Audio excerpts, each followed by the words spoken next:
Sean todos bienvenidos a Políticas, un podcast creado para que hablemos un poco acerca de la situación electoral de nuestro país, creando un poco de controversias con ustedes también. Nos enfocaremos el día de hoy en analizar los resultados presidenciales y lo que nos depara para la segunda vuelta. Para esto contamos con el acompañamiento de Juliana Marín, estudiante de Derecho de quinto semestre, quien nos pondrá en contexto con la situación actual del país. Muchas gracias, Luisa, por la invitación. Estoy honrada de participar en este espacio de reflexión donde vamos a analizar un poco los resultados de las recientes elecciones presidenciales en primera vuelta, donde los candidatos se disputaron por el título de presidentes de la República de Colombia. Definitivamente los resultados que nos arrojó esta primera vuelta fueron un poco diferentes a lo que se esperaba, teniendo en cuenta las encuestas que se realizaban cada cierto tiempo para evaluar la intención de voto. Sabemos que uno de los candidatos más fuertes, o el más fuerte, fue Gustavo Petro. Se esperaba, sobre todo sus seguidores esperaban una victoria de este candidato en primera vuelta, donde tenía que sacar el 50% de los votos más uno. Sin embargo, sabemos que esto es algo un poco difícil, teniendo en cuenta que Colombia es un país con oposición, entonces es un poco difícil que el 50% más uno de la población colombiana voten por un solo candidato. Sin embargo, esto no es lo que nos sorprende de los resultados en primera vuelta, sino el posicionamiento de Rodolfo Hernández en segundo lugar, pasando a segunda vuelta con Gustavo Petro. Se esperaba que este segundo lugar lo ocupara Federico Gutiérrez, el segundo candidato más fuerte hasta hace poco, hasta esta última semana, que esto lo vamos a tocar más adelante, como fue que el ingeniero logró posicionarse y tomar apoyo, ventaja en cuanto a Federico. Definitivamente, esto lo vamos a tocar más adelante, pero la idea ahora es que Federico perdió ese segundo lugar, se posicionó en tercero, aún teniendo el apoyo de las casas políticas más influyentes en el país y de la ciudadanía también, de gran parte de la ciudadanía. Sin embargo, esto no le alcanzó para ir a segunda vuelta y Rodolfo se posicionó ganándole ese lugar. Definitivamente, ¿qué nos deja esto? Que el discurso anticorrupción de Rodolfo, que es como la base de su campaña, tocó a muchas personas, influyó en la decisión de muchas personas y probablemente decidieron irse por él en vez de otros candidatos como Federico, porque definitivamente es muy difícil que hayan pasado de Gustavo Petro a Rodolfo, más bien de Federico, teniendo en cuenta que algunas de las ideas, la mayoría de las ideas de Rodolfo son más tiradas al centro, derecha no tanto a la izquierda. Claro, así es, Juli. Y también es importante resaltar, también queridos oyentes, el contexto actualmente de Colombia.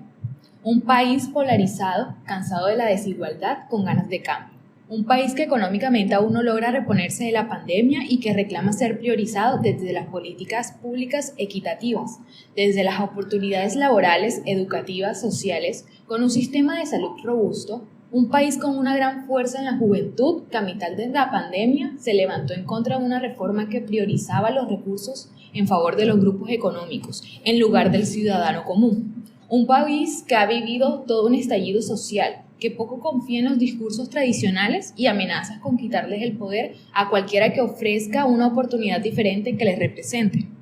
Claro, Luisa, lo que está moviendo a la ciudadanía, a la población colombiana en estas elecciones es el cambio.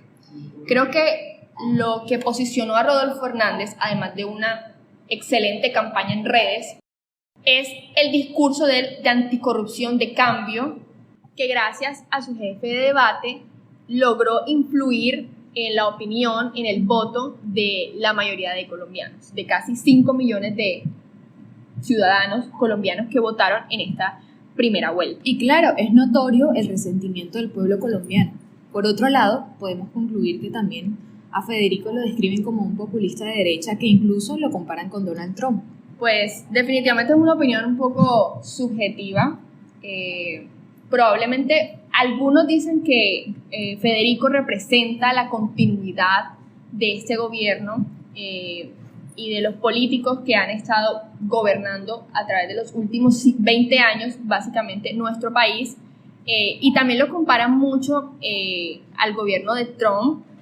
Definitivamente lo dejamos a criterio de nuestros oyentes, hacer esa comparación de pronto con el gobierno de este expresidente de Estados Unidos y las propuestas de Federico.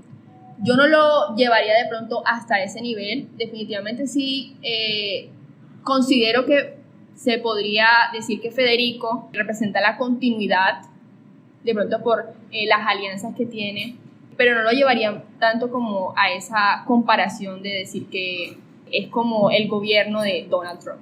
Y bueno, Juli, en cuanto a la campaña de Rodolfo Hernández, quien plantea en su 5º decreto un artículo en el cual declararía el estado de conmoción interior durante 90 días en el país, una vez llegue a la presidencia. ¿Qué opinas sobre esta medida? Bueno, me parece una propuesta, parte del candidato, un poco absurda, teniendo en cuenta que estaría jugando con una de las facultades extraordinarias de los presidentes.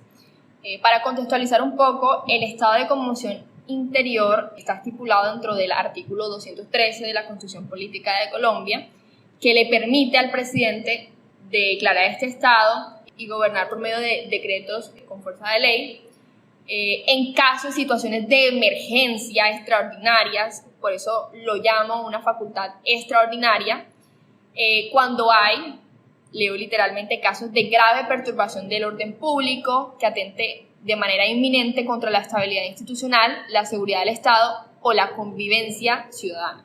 Él menciona de pronto unas situaciones por las cuales fundamenta la declaración de este estado de conmoción interior, lo cual es el hambre, una situación que viene desde hace muchísimos años en Colombia, y la ineficacia de las reformas tributarias, pero no me parece que estas dos sean suficientes, como él lo menciona, para decretar estado de conmoción interior, porque son situaciones que requieren de gran atención, sí, definitivamente estoy de acuerdo, pero no se van a solucionar declarando estado de conmoción interior. Son para situaciones de emergencia no tan previsibles como lo fue la emergencia sanitaria del COVID-19.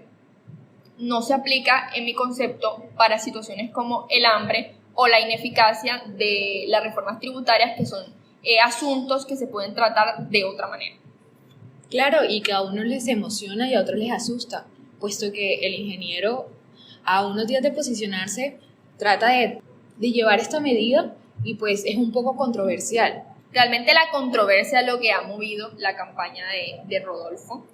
Me gustaría hablar un poco, ya concentrándonos en él, porque es uno de los candidatos objeto de la mayoría de críticas por parte de los expertos en política.